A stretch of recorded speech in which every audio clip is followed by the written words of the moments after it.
Hi, I'm Rick, here in the Whiskey Zone, and I hope you find the next 5 minutes time well spent. Today, I'm tasting one of the first releases from one of the newer distilleries on the scene in the Lowland region of Scotland.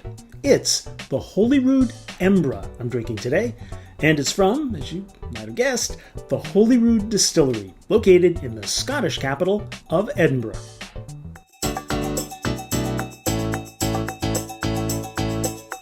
The distillery was started in 2019 as the first new distillery in Edinburgh in almost a century. The distillery name comes from the area at the foot of Edinburgh's Royal Mile, a neighbourhood full of Scottish history, including the Palace of Holyrood House and the Scottish Parliament. And in case you're curious, the name of the bottling, Embra, is derived from a way the locals often pronounce the name of their city. You know, when you need to shrink that 4-syllable word down to 2 syllables. There were approximately 8,000 bottles of the Embra released in 2024, and it is the only peated expression produced so far from the distillery. At the time of this review, the retail stocks were getting thin, but it's still available to those of you who are diligent hunters. This non-age statement whiskey was triple matured in first fill bourbon casks, peated Islay quarter casks, and American new oak casks, and bottled at 43.6% ABV. And as a non-chill filtered, no added color whiskey product, it earns the Whiskey Zone thumbs up from me. The color, as you can see in the glass here, it's on the lighter side of the color scale. It's a very thin yellow, maybe with some amber hues.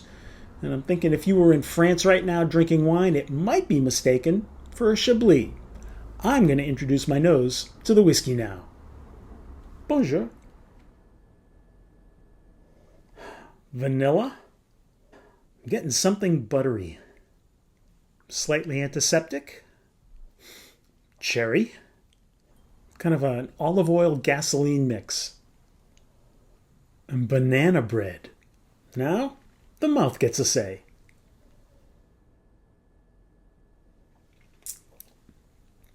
A grape lollipop. Beautifully spicy Mexican chocolate. There it is, the smoke.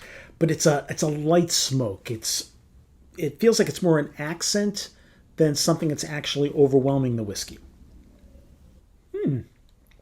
Very subtle caramel candies. Light licorice, black licorice, and black pepper sautéed in butter. Now, I will also say that my wife got eucalyptus, which I did not pick up, so there's that. At 43.6% ABV, I'm liking this just fine as it is without adding water. I get a tinge of sugar on the lips, and then inside the mouth, it's very interesting.